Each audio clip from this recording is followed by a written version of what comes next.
You watched Din Djarin hand Grogu to Luke Skywalker and walk away, and if you stopped there, you missed how the story actually continues. Because the reunion that puts the kid back in Din's arms never happens in this show, it happens in a completely different series, and the new movie assumes you already saw it. Before you watch The Mandalorian and Grogu, we are closing that gap, along with every vow, betrayal, and darksaber technicality you have forgotten since 2019. By the end, you will know exactly how a bounty hunter and a Jedi foundling became one clan, and why the galaxy still will not leave them alone. Everything the new movie assumes about Din Djarin comes down to one act of professional suicide in the very first season, and it is worth getting the mechanics of it right. Din is not a hero when this story starts. He is the best freelancer in the Bounty Hunters Guild, a man who freezes people in carbonite and does not ask what happens to them afterward. The Imperial remnant pays him a fortune in Beskar steel to deliver a 50-year-old target, and the target turns out to be a green infant in a floating pram. He delivers the child anyway, collects the Beskar, and walks away, which is the part everyone forgets. The first crack in his armor happens before he even knows the kid, when the assassin droid IG-11 moves to execute the bounty on the spot. Din shoots the droid in the head mid-sentence, not out of love, but because something in him refuses to watch a child die for a contract. That reflex, protect first and rationalize later, is the engine of the whole story that follows. What turns a reflex into a religion-breaking choice is the sound Din hears while walking away from the client, the child crying behind a closing door. He goes back, shoots his way through an Imperial safe house, and steals his own completed bounty, which under guild law makes him a dead man walking. Every hunter on Navarro, including his own boss Greef Karga, opens fire on him in the street. The tribe of hidden Mandalorians blows its cover to save him, trading their secrecy for one man's sin, and that debt hangs over him for 2 seasons. The middle of Season 1 looks like disposable Adventure of the Week television, and mostly it is, but it quietly installs the pieces the finale cashes in. A village job on Sorgan lets Din imagine life as a father before he ever admits wanting one, and a botched mercenary run shows how alone he actually is. The kid, meanwhile, keeps doing things no one can explain. Lifting a charging mudhorn with his mind, healing a wound with a touch, choking a man he mistakes for a threat. The reason the Empire wants this specific child is the single most important mechanism in the whole series, and Season 1 only shows you its edge.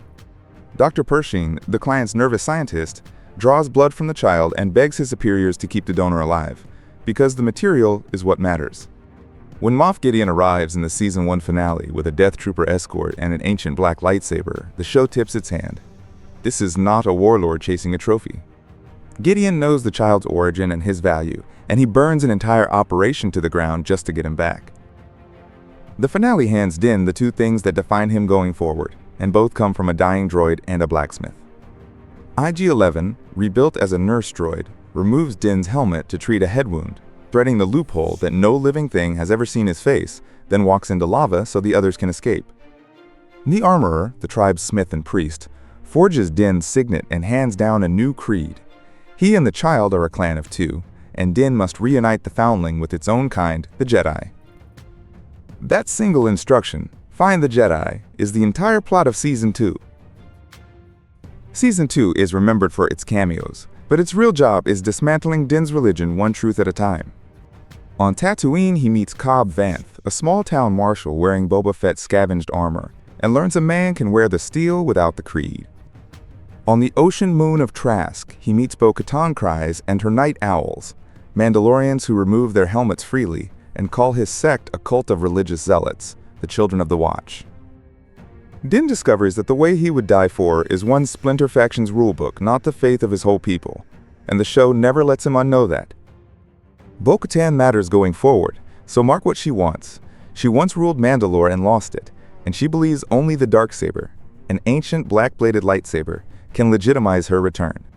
The catch is that the saber sits in Moff Gideon's hands, and by her people's custom, it must be won in combat, never handed over. She trades Din a lead on the Jedi for his help against the Empire, and that transaction quietly loads the gun the Season 2 finale fires. The Jedi Din finally finds refuses the job, and her reasons are the series' quietest warning. Ahsoka Tano tests the child on the forest world of Corvus and draws his history out of him. His name is Grogu. He was raised at the Jedi Temple on Coruscant, and he was hidden away when the Empire slaughtered the Order. Decades of hiding taught Grogu to suppress his power to survive, and his attachment to Din is exactly the kind of bond old Jedi doctrine forbids. Ahsoka will not train him. Instead, she points Din to a ruined temple on Tython, where Grogu can reach out through the Force and let whatever remains of the Jedi choose him. Tython is where the series stops being a road trip, because Gideon has been letting Din run, tracking him the entire time. While Grogu sits in a meditation trance, Din cannot break. Gideon's forces land, and Boba Fett arrives demanding his father's armor back, trading a promise of protection for it. Din's ship, the Razor Crest, is vaporized from orbit in a single shot, and Gideon's new Dark Troopers, droids wearing trooper shells, fly off with Grogu in shackles. For the first time in the series, Din loses completely, and everything he does next is a man discarding rules that no longer matter. The episode most viewers skip is the one the movie's version of Din is built on, because it is where the helmet vow actually breaks. To locate Gideon's cruiser, Din infiltrates an Imperial refinery wearing a dead trooper's armor, and a terminal demands a facial scan. He removes the helmet in a room full of Imperial officers, barefaced among strangers for the first time in his adult life, and endures a toast to the Empire from an officer who calls a planet-burning massacre a necessary act. His creed said no living being may see his face. He chose Grogu over the creed, and the show makes him sit in that choice without music telling you how to feel. The rescue on Gideon's cruiser resolves one war and accidentally starts another, and the second one is the part people miss. Din beats Gideon in single combat, Beskar's spear against darksaber, and only afterward learns what that means. The blade cannot be gifted, and by winning it, he has become its rightful claimant. Bo-Katan, standing right there, cannot accept it from his hand without the claim being hollow, and she will not strike down an ally to take it. Din tries to pass her the weapon like a borrowed tool, the room goes cold, and that unresolvable inheritance becomes Season 3's political spine. Then a single X-Wing undoes 2 seasons of searching. A hooded Jedi carves through the Dark Trooper platoon like weather, and Luke Skywalker, at the height of his legend, walks in to answer the call Grogu sent from Tython. Din, who has fought the galaxy to keep this child, takes off his helmet in front of everyone so Grogu can finally see his father's face and gives him permission to go. Grogu touches his chin, Luke carries him out, and the clan of 2 dissolves. That is where The Mandalorian, the show, leaves them. Here's the thing the movie assumes you know, and this show never tells you. Din and Grogu's reunion does not happen in The Mandalorian at all. If you watch Season 2 end with a tearful goodbye, and Season 3 open with the 2 of them casually back together, you did not miss an episode of this show. You missed 2 episodes of a different one. The whole bridge lives in the Book of Boba Fett, chapters 5 through 7, a Boba Fett series that quietly turns into a Mandalorian interlude halfway through its own season. It is the most consequential homework assignment in modern franchise television, and skipping it broke the story for millions of viewers. What happens there rewires both characters, so here is the mechanism. Din, saber-cursed and clanless, visits Luke's academy just to see the kid, and Luke forces a decision instead. Grogu must commit to one path.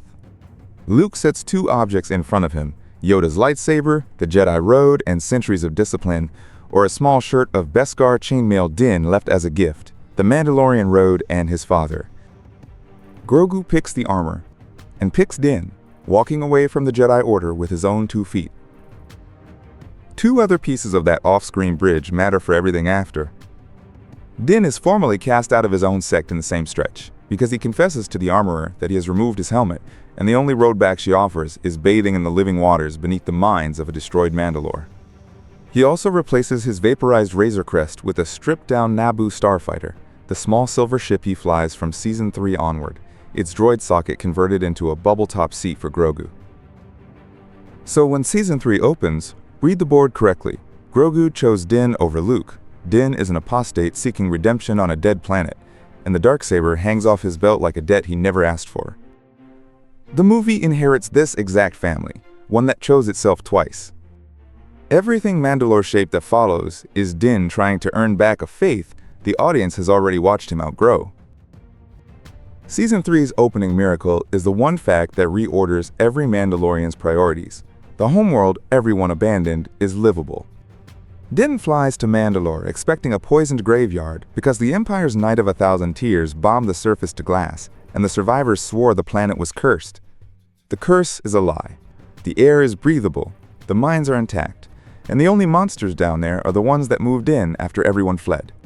An entire diaspora built its identity on exile from a place it could simply walk back into, and the show knows exactly how bitter that joke is. Din's redemption run immediately becomes Bo-Katan's story, which is the season's real sleight of hand. A cyborg scavenger traps Din in the ruins, and Grogu alone pilots the starfighter to Bo-Katan's empty castle to fetch the one person who can save him. Bo-Katan, drinking alone beside a throne that means nothing, rescues Din, walks him down to the living waters, and watches him sink like a stone under the weight of his own armor. She dives in after him, and in the depths, something ancient opens one eye, a living mythosaur, the beast from her people's oldest myths, awake beneath the water. The mythosaur is not a monster cameo. It is a theological bomb, and only Bo-Katan knows it went off. Legend says the one who tames the mythosaur unites all of Mandalore and Bo-Katan, the great cynic who mocked the creed as superstition, is now the only living witness that the legend is real. She says nothing, because she is technically redeemed too, having touched the waters herself, and the armorer welcomes them both back into the covert. The season's slow burn is watching a woman who lost Mandalore twice by demanding a throne learn to earn one instead. Meanwhile, the show cuts to Coruscant to explain the villain problem the movie inherits. The New Republic is losing a war it refuses to admit is happening. Dr. Pershing, Gideon's cloning scientist, enters an amnesty program that turns former Imperials into desk clerks, and the show plays his rehabilitation straight right up until it does not. His handler, Ilia Kane, a former Imperial officer still loyal to Gideon, lures him into a trap and fries his mind with a mnemonic device while smiling at the technicians. The Republic's own bureaucracy cannot tell a spy from a citizen, and Kane walks out of that room with more access than she had before. Back on Navarro, the pieces of a Mandalorian restoration start assembling around Din almost by accident.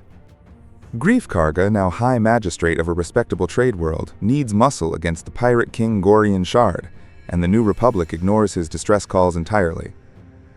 Din brings the whole covert to the rescue, and Karga pays them in land, handing the hidden tribe its first open home in years, and Din a stake in something bigger than a bounty.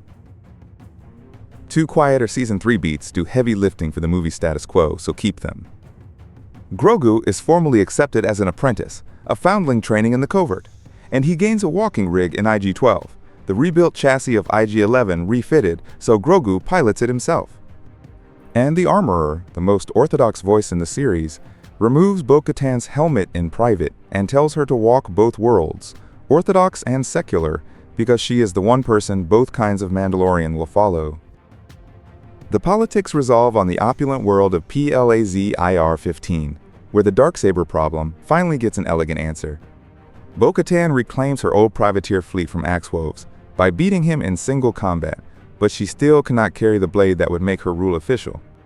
Then Din finds the loophole. The scavenger creature captured him on Mandalore. Bo-Katan defeated that creature to free him, so by the letter of the creed she defeated the saber's holder, and he places it in her hand with the entire fleet watching. Gideon's return recontextualizes the whole series.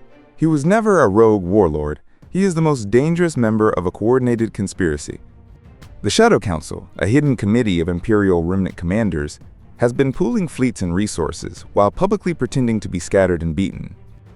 They speak of Grand Admiral Thrawn's return as the signal for the true resurgence, while Gideon demands reinforcements for his own project and lies to their faces about his lost research. The Council adjourns with its plans intact, which means whatever happens to Gideon removes exactly one chair from that table. The trap on Mandalore costs the tribe its fiercest believer, and it exposes what Gideon has been building all along. Gideon has been hiding in a base on Mandalore itself, mining Beskar to armor his own troopers, the Empire finally wearing the one metal that beats it. His ambush captures Din, and Paz Vizsla, the covert's heavy infantry and Din's oldest rival within the tribe, dies holding a corridor alone so the others can escape, cut down by 3 Praetorian guards. Vizsla leaves behind a foundling son, and the covert leaves the mines carrying a martyr. The finale's real payload is not the battle. It is what Gideon wanted the blood for, revealed in a lab Din walks through on his way to end him. Gideon has grown clones of himself, Enhanced and still incubating, engineered to inherit the one thing he lacked, the Force, distilled from Grogu's blood.